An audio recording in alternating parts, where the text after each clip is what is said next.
front of the Heritage House Museum and Robert Frost Cottage on Caroline Street in Key West. Frost spent 16 years in the cottage. We're going to do a quick pan of the street here. You see the street in Key West, only a block from Duval Street.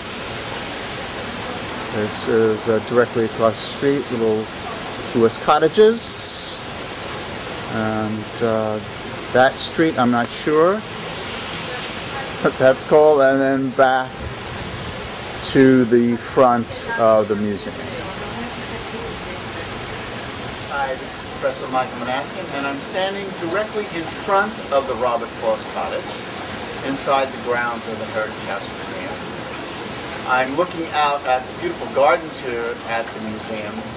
Really nice foliage and orchids, a little pool, great little garden spot inside the tropical island of Key West. We won't be going inside the cottage today because it is now a rental unit. Much like part of the Savannah home of Flannery O'Connor, this cottage is now rented out and is unavailable for us to go inside. But we will be spending some time outside here in the garden and around the museum as well, talking about Robert Frost and his time in the cottage here in Key West.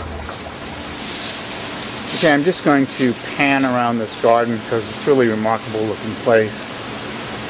You can see all the flowers, orchids that are spread out. That little cottage there with the rickshaw.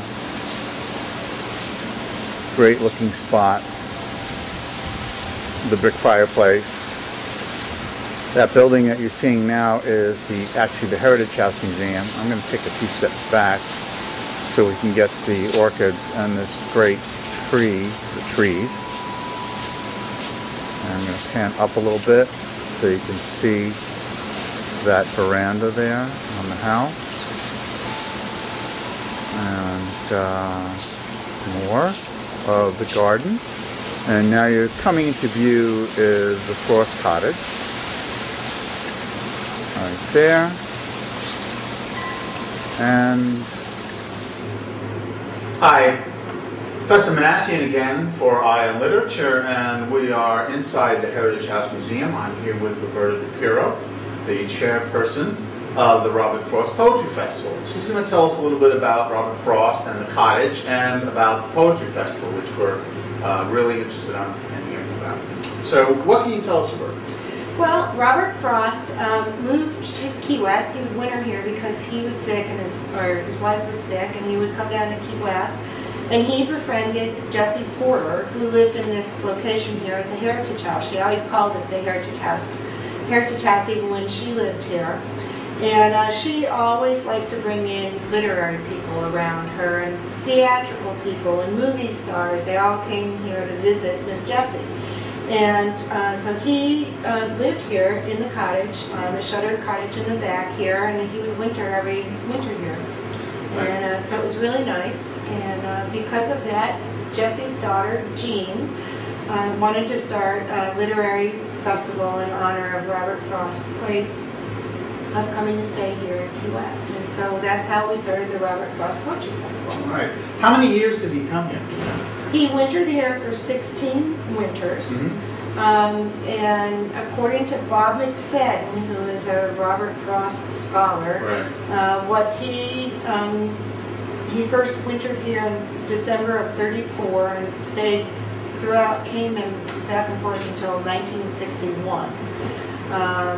And he actually stayed on Seminole Street first, at 707 Seminole Street, when he first came down here. Right. He did write one poem that was written in Key West that they can figure out that he wrote while he actually wintered here. And he wrote that in March of 1935. It was a prose poem, and it was called The Letter to the Amherst Student.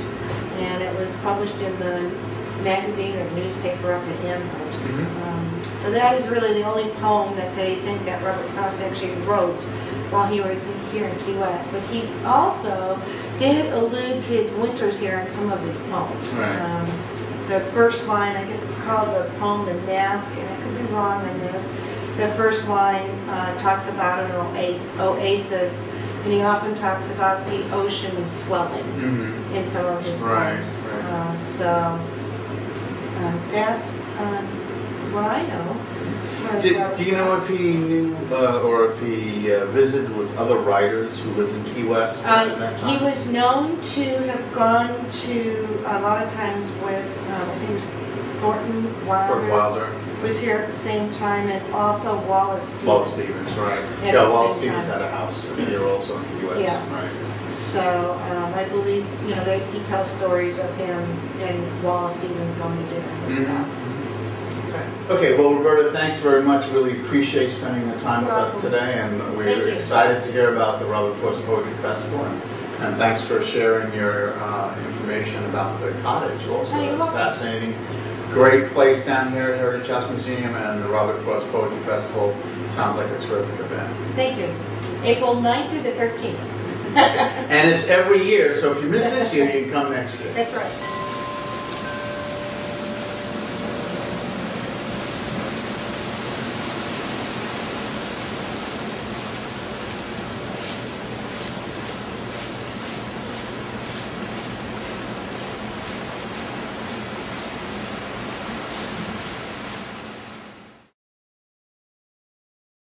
When Mr. and Mrs. Frost lived in Massachusetts, they were told by their doctors, you must winter in Florida for your health. So they gradually worked their way down to Key West. And during that initial visit, Mrs. Frost wandered over to a building that's now part of Kelly's restaurant. She was at the Old Island Trading Post. This was owned by Jesse Porter and her good friends Pauline Hemingway and Kate Dos Passos. It was a place for women to sell their crafts to raise money for their families. Well, Mrs. Frost struck up a conversation with Jessie and really enjoyed visiting with her, so she invited Jessie to dinner that night. Prior to meeting Jessie Porter, Robert Frost had a horrible opinion of Key West. He thought Key West was a dreadful, dismal, dead, disgusting place, because the original name of Key West was Cayo-Heso, which translates to Bone Island. How can it be a nice place? Well, it is said that Jessie kept Robert Frost up all night, talking about Key West, its pirates, its history, everybody's business, you name it, she knew it. And of course, her love of her island and restoration. Well, Frost was so inspired by Jessie that after she left, in 15 minutes, with absolutely no corrections, he wrote a poem called The Gift Outright. He folded it up and put it away for 14 years. Oh my. Then I fast forward to January 1961. Frost was 86 years old, 4-time Pulitzer Prize winner, poet laureate, pretty well-known guy. He'd written a much longer poem for JFK's inauguration called Dedication, but the glare of the sun on the snow was just too much for his eyes to handle. So instead, he recited from memory The Gift Outright, which publicly had never been recited before. Now, I believe that unless you're related to Robert Frost or a member of the medical profession, you probably can't read this original that Frost sent Jessie back in 1959. Anybody?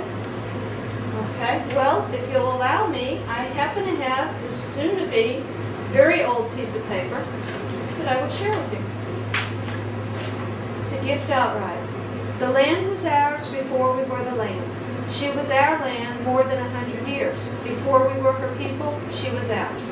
In Massachusetts, in Virginia, but we were England, still colonials, possessing what we still were unpossessed by what we now no more possess. Something we were withholding made us weak, until we found out that it was ourselves. We were withholding from our land of living, and forthwith found salvation in surrender. Such as we were, we gave ourselves outright.